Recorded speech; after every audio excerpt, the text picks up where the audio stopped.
Movelaria sustentável, gente. Esse conceito vai muito além do design bonito, sabia? Trata-se de uma abordagem que considera o impacto ambiental e social na produção de móveis. Eu estou recebendo aqui no Vitrine Revista, no nosso estúdio, o Leandro da Enzo Movelaria para explicar um pouco mais para a gente sobre a sustentabilidade na movelaria. Fiquei curiosa, viu, Léo, para entender de que maneira que você trabalha a sustentabilidade lá na Enzo. Boa tarde. Boa tarde, Maica. Seja muito bem-vindo, viu? Boa tarde para você que nos assiste de casa.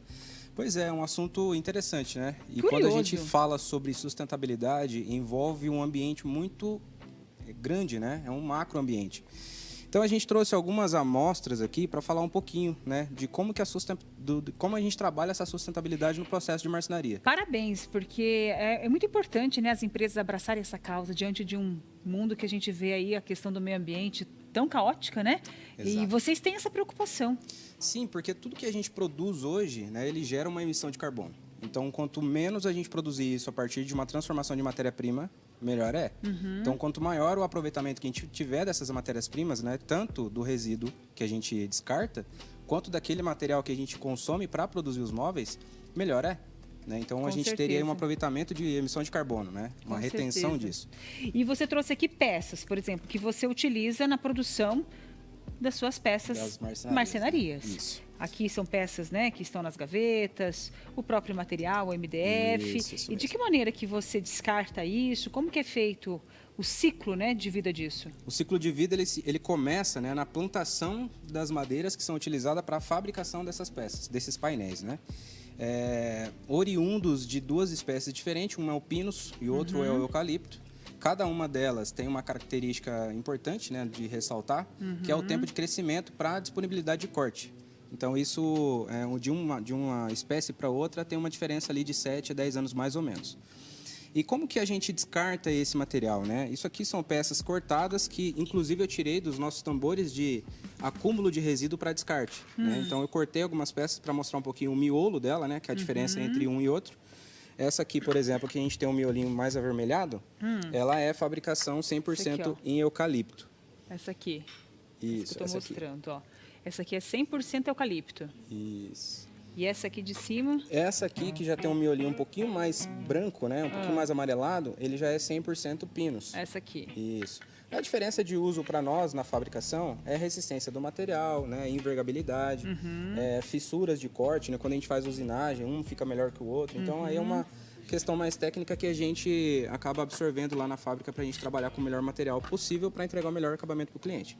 E de que maneira, né, igual sobrou essa parte, o que você faz? Dá para as crianças brincar, para os sobrinhos, né? Criança gosta de brincar com essas pecinhas, né? Tanto é que o dono do nome Enzo, de vez em quando ele vai lá para a fábrica. Ah, é? O dono? É, o dono do nome Enzo, o de vez em quando ele vai lá para a fábrica para fazer os brinquedinhos dele. Quantos anos tem o dono do nome Enzo? Faz 10 anos agora, dia 1º. 10 anos, ó. E ele gosta de brincar com essas partes aqui. Faz os brinquedos dele, faz as arminhas dele, as espadas e tudo mais. E o que vocês fazem com o resto que sobra? Aí o ciclo desse produto, né? A gente recolhe tudo em tambores, tanto os resíduos sólidos, como esse aqui, quanto também a poeira, né? Quando a gente corta isso aqui, faz usinagem, sobra a poeira, né, nas máquinas. Isso é coletado aí em tambores, né? Aí tem uma ONG que a gente destina esse material, esse pessoal passa recolhendo, né, de todas as marcenarias. E esse material sai dessa ONG, né? Eles selecionam o que é poeira, o que é pó e o que é resíduo mesmo, né? De quadradinhos assim, destina para uma outra empresa que faz a trituração. Ah, a gente está vendo umas imagens aí. Esses são os tambores, né, que a gente utiliza para ir armazenando esses resíduos lá na fábrica.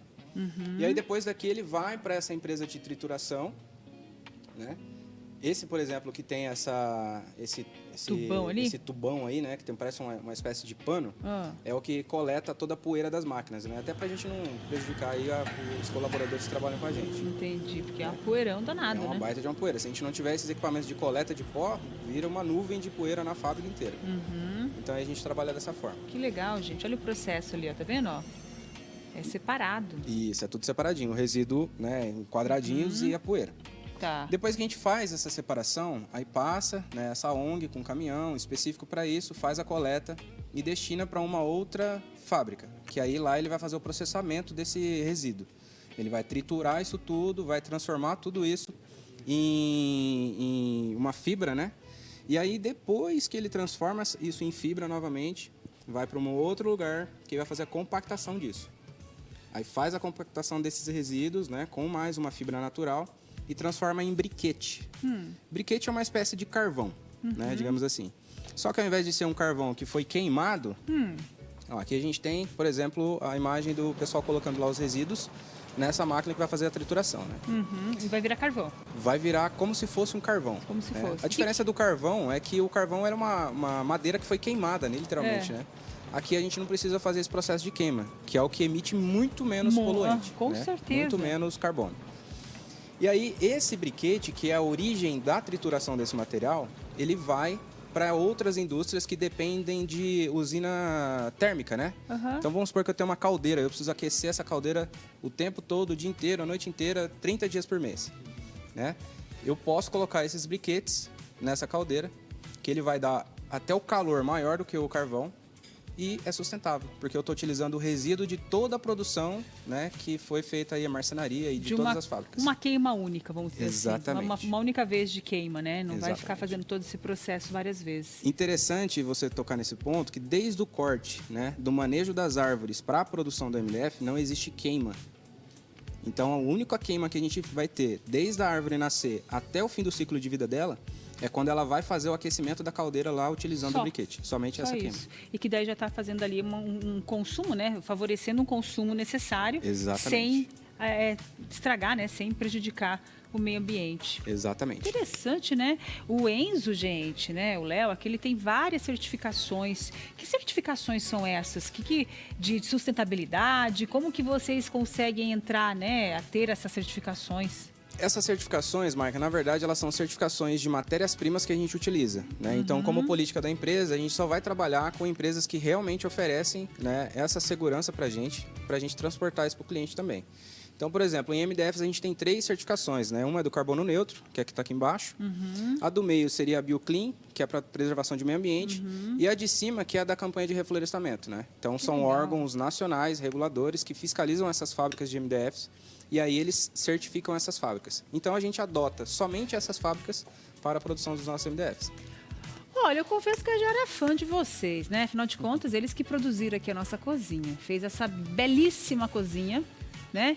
E depois de saber dessa tua parceria, né? Dessa sua preocupação com a sustentabilidade, eu acredito que, né? Dá pra gente dar mais uma estrelinha para ele, né? Nota 10 aí para toda a empresa. Parabéns pela iniciativa. Obrigado. Aqui. Legal tudo isso, viu? Bacana. Muito, muito importante, né? A gente ter esse cuidado. Dá para falar rapidinho o que isso aqui você faz com isso aqui? Vamos lá. Rapidinho? Da mesma forma como a gente tem no MDF, a gente também tem isso em fitamento, tá? O que é o fitamento? São fitas, né, de PVC. Aí essa aqui a gente tem uma preocupação até maior ainda, porque para chegar no ponto desse material, existe um processo químico que também emite o carbono. Essa fita é o que vai fazer esse acabamento aqui, ó.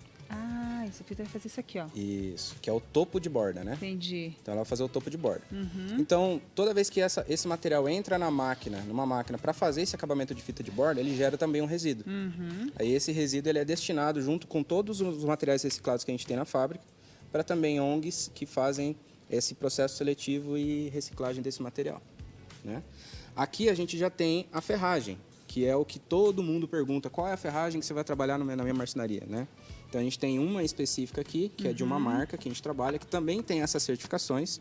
É uma marca italiana, né, com um distribuidor no Brasil. E essa aqui é o que faz aquele efeito soft close na gaveta. Que é exatamente aquele que a patroa dos docinhos ali adora usar. Todo mundo gosta, né?